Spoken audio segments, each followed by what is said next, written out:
یہ میں نے بات کہی نہیں ہے. واہ واہ پروفیسر صاحب, اپنی تنگ نظری میں آپ افلاطون کو بھی گھسیٹ لائے, حالانکہ وہ شاعری کو مخرب الاخلاق کہتے ہیں. پروفیسر صاحب, ہاں میں ملانا, میرے اجداد کی سنت, ہم صدیوں سے تائید کنندوں کی طرح ہیں. واہ واہ, بھائی کیا ہی اچھا ہوتا کوئی شعر سناتے. اچھا, اس کا مطلب ہے کہ یہ شعر ہی نہیں ہے. تو یہ شعر ہے اور گھر کے حالات بتا رہے ہیں آپ کو. مجھے تو ایسے ہی معلوم ہوا ہے. چلا رہا ہوں سمندروں کے وصال سے, کئی لذتوں کا ستم لیے جو سمندروں کے فسوں میں ہے. بھائی کیا بات ہے, خوب. یہ آپ کو بڑا اچھا لگا کیونکہ راشد نے کہا, حالانکہ بات وہی ہے جو وہ کہہ رہے ہیں. بات بھی تھوڑی سی مختلف ہے. الفاظ کی بندش اور مصروں کی روانی دیکھیے, کیا دل میں اترتے جاتے ہیں. آہا, بھائی وہ غزل ہے, یہ نظم ہے, یہ فرق تو ہونا تھا. نظم اور غزل کی بات نہیں, بات کہنے کی ہے, سلیقہ مندی کی ہے. بات اس تعصب کی ہے جو آپ کے دل میں ہے. نہیں, تعصب نہ کہیے, سخن فہمی کہیے. دیواروں بام و در کو ضرورت نہ تھی میری, واہ, سچ بول کر بھی دیکھ لیا ان کے سامنے. اعتبار ساجد. ہاں, اپنی زندگی کی محرومیوں کا ذکر اگر انہوں نے قوس درجے کے شعر میں کر دیا, ٹھیک ہے. بھئی کیا کہنے پروفیسر صاحب, ثمر سے جس کو محبت, شجر سے جھگڑا ہے, میرا تو شہر کے اس معتبر سے جھگڑا ہے. سرور جاوی, اچھی بات ہے. آنگن میں کیسے کیسے مسائل بچھا دیے, ان عورتوں نے گھر کو بھی دفتر بنا لیا.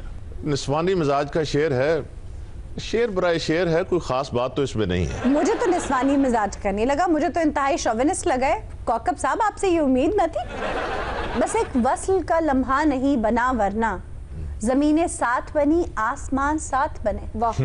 احمد حماد. ہاں میں جانتا ہوں, ٹین ایج میں ہمیں بھی ایسے شعر اچھے لگتے تھے, بس پڑھا خوش ہو لیے.